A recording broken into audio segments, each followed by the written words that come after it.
Kasik nyokot kadali kareta perang Kiai Pamuk, laju ngangseg ke hareup. Tapi teu mangkuk lila. Kiai Pamukannya ge rubuh, awakna kerep katiruk tumbak jeung jamparing. Kata kuda ices teh paeh saharita. Abimanyu putra panengah Pandawa wuwuh beluweng ngagedurna nafsu kudana nu masih keneh hirup. Kiai Pramugari gancang dilepaskeun tina kareta gajleng celak gap kana kadali ced dikenyet. Kiai Pramugari dibawa ku sorangan mangprung ngalurug muru pasukan Kurawa.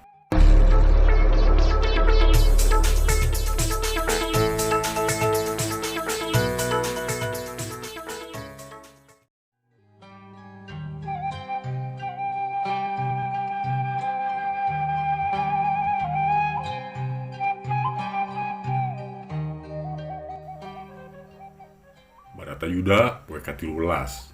Panam poe manceran bugang para prajurit patulayah sakuring bungking kebek angse hanyir jeung hangruna getih di Tegal Kurusetra. 500 jamparing ting blesat di awang-awang lir hujan nu kahiukeun angin.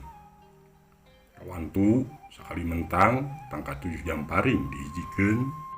Sora prajurit nu ayeuh-ayeuhan awor jeung sora prajurit sejenna nu keur sasegor sakarat. Teu kurang ti 4 juta prajurit nu kalibet dina Baratayuda ti Pandawa, Wirata jeung Pinggandani ngeprikeun 7 akosini. Demi ti Kurawa jeung nagara-nagara erehanana nyiangkeun 11 akosini. Saakosini ngalibetkeun 108.350 prajurit Badarat, 21.870 kereta perang tur kusirna, 21.870 gajah tur malimna, jeung 65.000 prajurit tumpak kuda. Abimanyu putra panengah Pandawa satria pinilih sumulungguh Katara keur cuhcih ngadu jajaten jeung satru sadulurna. Sanajan saliwatan bangun lungguh jeung carang takol, tapi dina pangperangan mah meh taya nu tangguh ngayonan kasaktena. Estu nu numbul teh sajatini lalaki mungguh teu ratu trah menak diaping jurit ti leuletik di warah perang ti bubudak. Supit urang gelar perang Pandawa harita. Abimanyu di bagian huluna laju nguak ngawik pasukan Kurawa tangka burak-rakan. Nudowang beteungna nu remek awakna geus 500 jumlahna. Geus puguh nu sapat sirahna mah katiruk jamparing putra panengah Pandawa. Teu jauh ti dinya di belah kulon residorna ge kasampak keur metakeun pasukanana dina gelar perang di rada meta. Gelar perang nuanguna siga gajah ngamuk. Residorna di bagian tulalena teu sabongbrong prajurit nu nyangking bagian hulu jeung tulale dina eta gelar perang. Lantar residorna mah geus puguh kana pipanteseunana kawantu geus regok tapak dina soal ilmu tarung jeung kadijayaan mah. Arjuna panengah Pandawa nu kaceluk awun-awun ku kabinekasan mentang panahna ti residorna hulu kotana mah. Maju, maju. Residorna ngagorawok ambal-ambalan. Mireng tangara ti residorna beriek pasukan Kurawa ngarangseg ke pasukan Pandawa. Ting belentrangna pedang, ting selewerna tumbak jeung jamparing wuwuh kerep bae angka gumuruh. Baratayuda beuki campuh pasukan Pandawa meh kadeseh jajaten nula rubuh nungtutan maluguran. Ari itu langit Tegal Kurusetra berbangun nu alum ngungun nyarangkeun terah Barata silih ala nyawa. Ret residorna ka adi-adina Abimanyu Brantalaras jeung Wilugangga nu aya di tebeh wetan. Paneteupna beuki lebay duanana keur ti hot-hat nakisan gagaman musuh sasaat teu mireungeuh ka musuh nu ngadodoho. Ningali eta lolongrang Tedingkekeun deui residorna laju mentang gondewana. Brantalaras wilugangga grapapa kieu jamparing eyang. Gerentes residorna. 2 jamparing ting blesur. 2 jamparing laju pabencar. Sewang-sewang jamparing muru beheung Brantalaras jeung wilugangga. Blesat cep meh bareng beheung Brantalaras jeung wilugangga katiruk jamparing residorna. Bru duana nararubuh perlaya. Ningali 2 sadulur paragat nyawa pasukan Kurawa sawarehna sarurak tangka ayeuh-ayeuhan bari ngacung-ngacungkeun peureup jeung pakarang. Brantalaras Wilugangga gugur. Sora nu ayeuh-ayeuhan laju kabawa angin. Hawar-hawar kapireng ku Abimanyu. Beuki lila beuki sidik dak dumadak bet gumeter awak Abimanyu untuna keterot leungeunna ngeupeul ti paprakat. Sumirat, bantuan akang musiran kareta. Urang jorag sidorna kurang ajar. Cek Abimanyu ka adina. Sumitra telemek kalacat bae jeung lanceukna kana kareta perang Kiai Pamu nu ditarik ku 2 kuda. Kiai Pramugari jeung Kiai Pramukanya. Cad kedalina dikenyed blenyeng mangprung nguak ngawih pasukan Kurawa. Geus teu kaitung musuh nu rarubuh ku Abimanyu nu beuki gangas bae awahing kajurung ku nafsu. Mireungeuh Abimanyu beuki rosa ngamukna gasik residorna ngarobah gelar perang. Robah gelar perang jadi Cakrabuya. Residorna mere tangara. Mireng tangara ti residorna pasukan Kurawa rikat ngambuleut ngurilingan Abimanyu jeung Sumitra jadi 2 jajar. Jajaran nu hareup muter ka katuhu, sedang jajaran nu tukang muter ka kenca. Ieu gelar perang wanguna memang siga roda nu muntir malar musuh lieur tuluy asup kana pitapak. Abimanyu jeung Sumitra geus kahurup di tengah pasukan Kurawa. Abimanyu sabil rek narajang mana puguhing pasukan Kurawa geus ngurilingan manehna bari muter ka kenca jeung ka katuhu. Kaduhung beteuing ngalajur nafsu talingeun kana pitapak musuh ku seukeutna residorna maca kaayaan ningali Abimanyu nu asup kana pitapak Cakrabuya gasik residorna ngarobah deui gelar perang jadi supit urang. Sangkan Abimanyu teu bisa leupas tina hurupan. Robah gelar perang jadi supit urang. Residorna ting cowong breyek. Pasukan Kurawa ngarobah deui gelar perangna. Sabot kitu kuleang awak Sumitra rumanggieung rubuh gigireun suku Abimanyu. Horeng awak jeung beheungna geus baloboran getih Manyu yang jerit adipati kang mayang tak-tak adina. Tapi lapur teu katulungan Sumitra gugur di palagan Baratayuda. Abimanyu kaseungeut amarahna sok layan Sumitra digolerkeun gigireunana. Abimanyu mutuh kalapna gasik nyokot kadali kareta perang Kiai Pamu laju ngangseg ka hareup. Tapi teu mangkuk lila Kiai Pamukanya ge rubuh awakna kerep katiruk tumbak jeung jamparing. Eta kuda ices teh paeh saharita. Abimanyu putra panengah Pandawa wuwuh beluweng ngagedurna nafsu kudana nu masih keneh hirup Kiai Pramugari gancang dilepaskeun tina kareta gajleng slak gap kana kadali ced dikenyet. Kiai Pramugari dibawa ku sorangan mangprung ngalurug muru pasukan Kurawa. Paniatanana angger rek males pati ka residorna. Tapi nu diarah teh beteu keneh bae nembongan.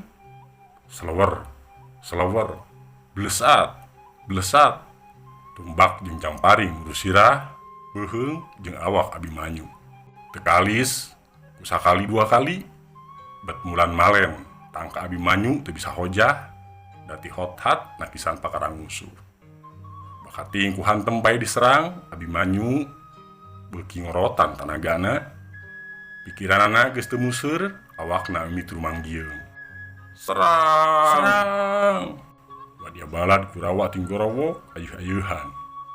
Cep hiji Jamparing nancep kana tonggongna. Renjag Abimanyu ngarenjag reuas tonggongna katiru.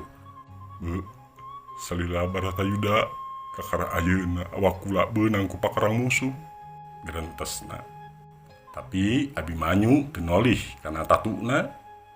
Perbawa satria pinilih hamo sadrah kana kaayaan cadu ngejat satunjang beas. Sumawona nyebakeun pati ka musuh mah. Abimanyu nuluykeun narajang ka pasukan Kurawa nu keur ngahurup ngurilingan manehna. Blesat ceb Jamparing nu kadua niruk kana pingpingna. Telila deui Jamparing nu katilu niruk dadana. Kaopat niruk beheungna. Kalima kagenep nepi ka awak Abimanyu raca kerep ku Jamparing jeung tumbak. Nigang ka prajurit biasa mah geus tantu hati wasna. Tapi mungguh satria nu kapeuseuh lahir jeung batina, Abimanyu masih manggapulia meruhkeun sawarehna pasukan Kurawa. Abimanyu masih keneh ngajega sanajan awakna geus raca ku Tatu jeung Jamparing katutumbak. Sukuna anger ajeg ngajega, samalah masih wani nangtang pasukan Kurawa. Hayo geura maraju sia.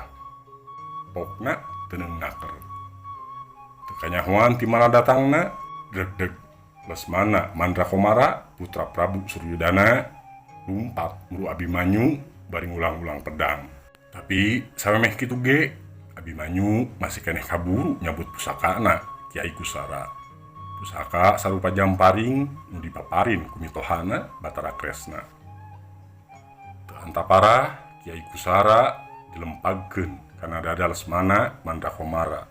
Ceb saharita awak Lesmana Mandrakomara lir tangkal muka tuar. Rubuh gigireun suku Abimanyu. Bereyak pasukan Kurawa rek nyokot bugang Lesmana Mandrakomara, tapi tayohna mah taya hiji acan nu wani marek ka Abimanyu. Sabab sing saha nu wani nyampeurkeun hartina sarua jeung menta beheungna ditiir. Keur dina kituna gurutak Jayadrata ti jajaran tukang bade tumpak gajah mampungan pisan muru ka Abimanyu. Bruk Abimanyu namru katincak suku eta gajah, tapi leungeun kencana masih nyakal gondewa. Jamparing di leungeun katuhu.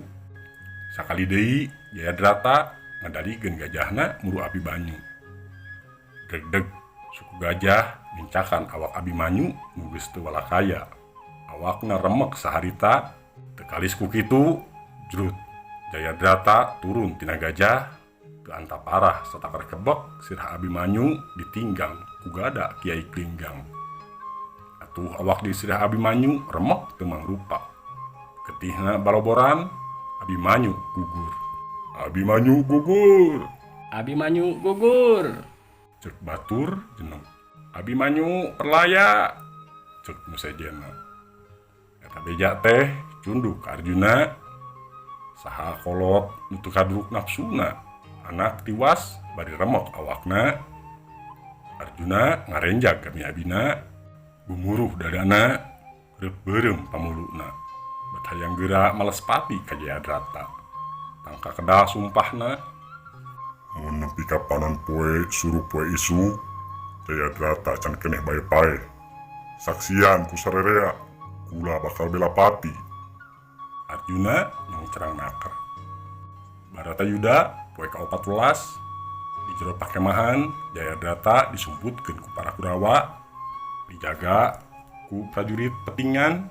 Sedeng nu kasaktena Bangawan Sapwani bapana Jayadrata nyieun 1000 Jayadrata mamalihan ngahaja sangkan Arjuna pegat harapan neangan Jayadrata. Temahna bakal nudunan sumpahna nyaeta bela pati mateni diri sorangan. Panon poe nyedek ka kulon, tapi nu diteangan teh bet teu bae nyampak jirimna. Sumawona torojogan yang hareupan Arjuna mah. Batara Kresna nu harita keur ngusiran kareta ka tembong marmir. Kitu deui adi-adi jeung lanceukna. Inggis sumpah Arjuna bakal laksana. Cilaka, Arjuna bakal nya bela pati kaya kieu mah. Moal nya satria kaos Arjuna bakal jalir. Batara Kresna jero pikirna.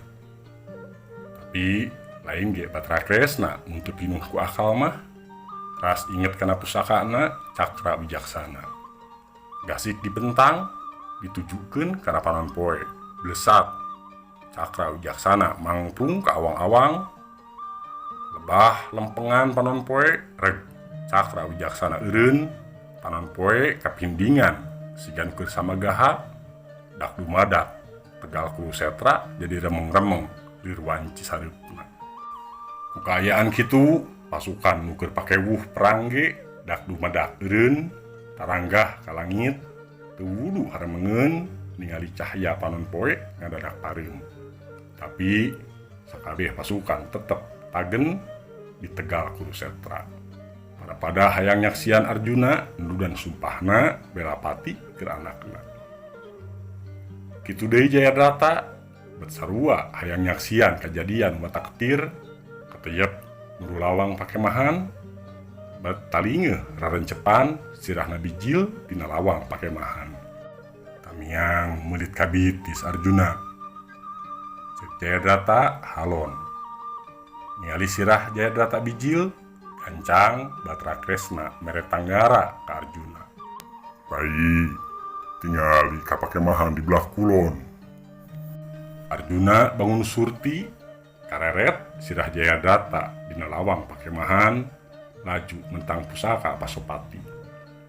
Sakilat Pasopati geus nanggal pisan kana beuheung Jayadrata. Atuh sirahna sapat tina awakna teu kali sugema ku kitu Jamparing anu kadua ngablesur deui. Sirah Jayadrata tangkang ngacleng leuwih jauh. Disusul Jamparing nu katilu, kaopat, kalima.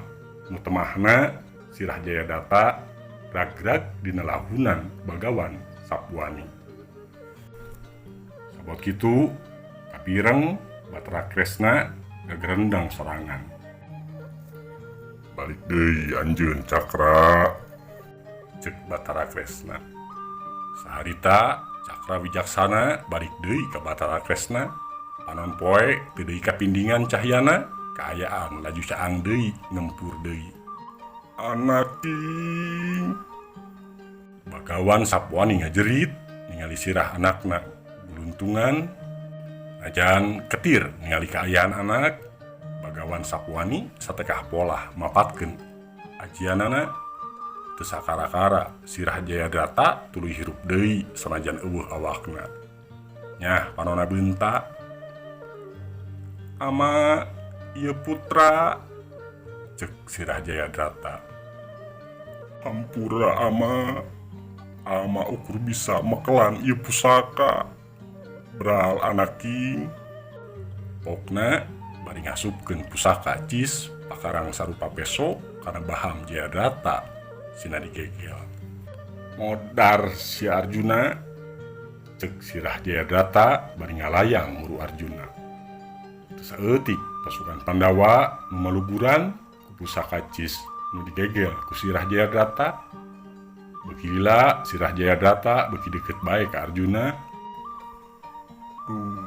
Itu sirah Jayadrata moal tegangas nataku. Arjuna bati ngahanyu. Prayoga Adiwisastra, mahasiswa jurusan Pendidikan Bahasa Daerah UPI 2010, alumni Bengkel Ngarang Sunda. Pemirsa, mun sakitu anu tiasa kapihatur, kirang langkungna sing kuringyungkeun dihapunten. Billahi taufik wa hidayah. Wassalamualaikum warahmatullahi wabarakatuh.